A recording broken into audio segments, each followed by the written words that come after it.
Now, oftentimes, this makes for really good conversation over dinner and cocktail parties. And the question is that should the Kohinoor diamond be given back to India? And oftentimes, a lot of people tell me very passionately how strongly they feel about this. We're very delighted to be joined by Lord Desai. Thank you so very much, Lord Desai, for joining us. I want to start, though I know you have a very specific opinion on this. Let me just ask the rest of our panelists what they think, and then I'll come to you. Tell me, sir, should the Kohinoor diamond be given back to India? Well, when we look at a Kohinoor diamond, it's nothing of a value-based thing that we think, okay, who owns the Kohinoor diamond. India has always been connected to Kohinoor diamond, and it's a known fact that from ages, Kohinoor diamond has always been connected somewhere in India. With the relationships which is developing between UK and India now, right? I don't think the Kohinoor diamond should not be returned to India. It should always be returned back to India. It's a goodwill gesture what a UK government can get on with it. Although there can always be an opinion that it's a buried and dead issue. Okay, that's so as far as you're concerned, you're saying it should be. Well, what about you, sir? I think that overall it should be returned. I mean, it should go to where it belongs to, and obviously there can be a question about whether it belongs to India or not.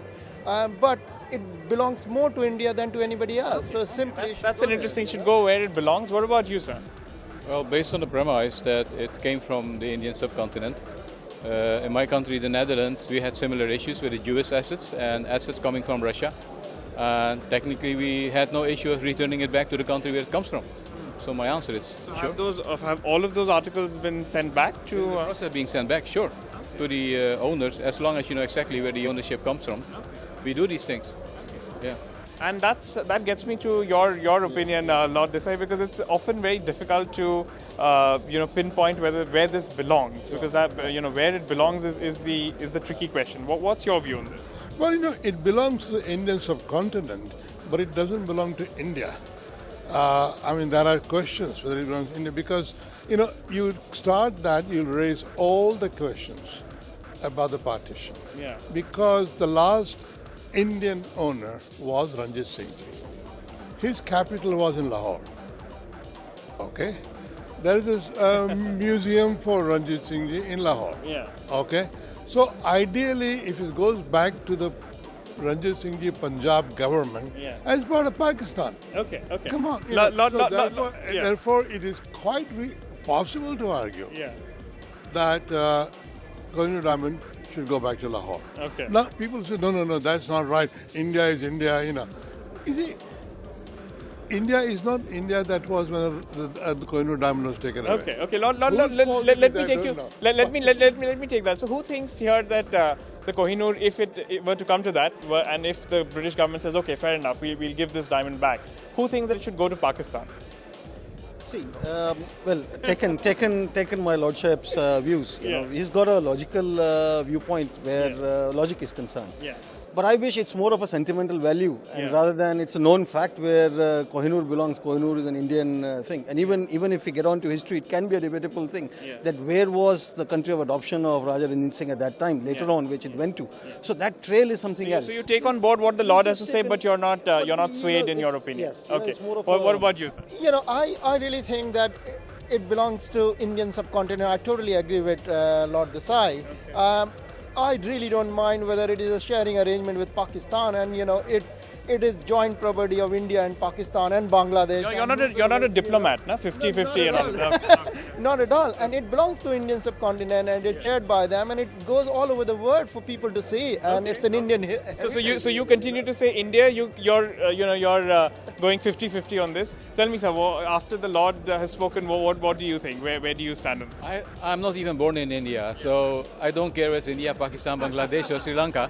You've abandoned the argument altogether. No. I still believe it has to go back to where it belongs, to the subcontinent. And honestly, I don't know how it has been divided and all these things. So technically, it should go back where it belongs. And if it happens to be on the other side of the Indian border, meaning Pakistan, I'm happy. I don't care about it, as long as it goes back. Sure. Lord Desai, oftentimes, whenever you ask anybody in the British government that, what about the Kohinoor diamond, they say, look, these are all things from history. We're not going to start giving things back, because where does it stop then? What do you think on this argument of giving things back? Is it logical? Is it sane? The idea that a bauble like that belongs to the nation. Yeah. It's very 20th century. It belonged to some robber king, and then went to another robber king, and finally went to Ranjit Singh Ji. Yeah. Right? It didn't belong to any people. It belonged to kings. Right? And so it now belongs to another monarchy. Right? Now, so I don't think one can say, apne pasino se humne ye banaya. None of that, you see. Yeah. I don't even know, whether Nadi Shah and all that sort of stuff. Yeah. I think, question So is. you're happy if it were to continue to live to be here in the UK?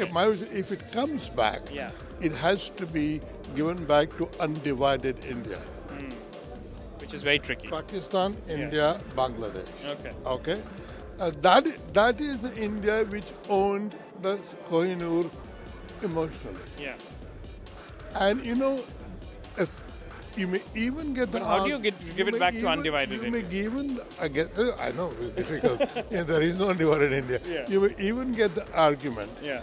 Give it to the Sikhs, but not to India. Yeah.